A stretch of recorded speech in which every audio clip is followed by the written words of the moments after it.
पूरे इलाके में देख लिया, मोहल्ले वालों से पूछ लिया, कहीं नहीं है। ये घर अनस मेरे नाम करता है। दुनिया बहुत बुरी है। जहाँ एक तरफ अनस के दादा ने अनस के नाम आधा घर करके उसे उसकी सारी जिंदगी की रियाजतों का फल दे दिया है, उसे सेव कर दिया है, उधर दूसरी तरफ उनके दूसरे बेटे मुरसलीन और उसकी फैमिली पर तो बम गिर पड़ा है। अब उसकी ताई जो रो रो कर जिसने बुरा हाल किया है कि उसने इस घर को बहुत मान और चाहत से सजाया है, वो कभी भी अनस को इस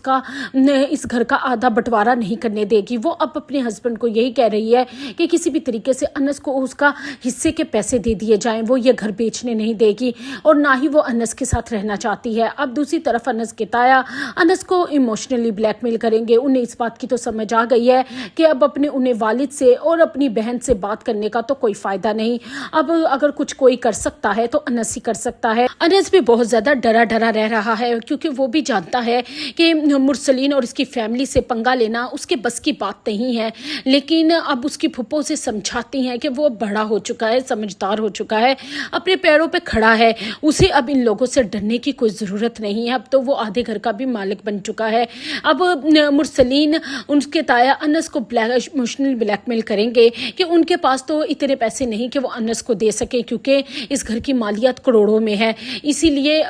वो चाहते हैं कि वो खुद ही ये घर उनके नाम कर दे क्योंकि उनका और उसकी बीवी का जज्बाती लगाव है इस घर से। और लेकिन अनस तो उनकी बातों में आ जाएगा, लेकिन अनस के दादा और फुप्पो को जब ये बात पता चलेगी तो वो अनस को ऐसी कोई हरकत नहीं करने देंगे क्योंकि वो जानते हैं कि अनस बहुत बेवकूफ़ है और जल्द दूसरों की बातों में आ जाता है। दूसरी तरफ अंसा के साथ भी अच्छा नहीं हो रहा। शियान ने अंसा के खिलाफ जो वीडियो बनाकर शेयर की उसका सबसे ज़्यादा असर अंसा पे पड़ा है क्योंकि वो लड़की ज़ात है और उसके सगे भाई ने भी जब से उसे घर से निकाला है वो दर बदर की ठोकरें खा रही है। अनस अब अंसा के पास जाएगा क्योंकि वो जानता है कि अंसा अपने किसी चचा के घर रह रही है, लेकिन जब वहाँ जाके पता चलेगा कि वो उस घर से भी चली गई है और चचा उनको बताएंगे कि जब से वो गई है पूरे मोहल्ले में भी किसी के घर में नहीं है, वो खुद बहुत परेशान है, तो अनस और ज़्यादा परेशान हो जाएगा कि अंसा अकेली लड़की किसी और दोस्त के घर भी नहीं गई तो आखिर वो कहाँ है, कहाँ दरबदर की खाक छान रही है।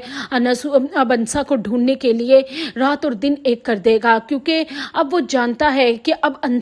उसके अलावा अंसा का कोई नहीं है, वही है जो अंसा को तहफ़्फ़ुज़ दे सकता है और उसकी केयर कर सकता है क्योंकि अब अंसा के लिए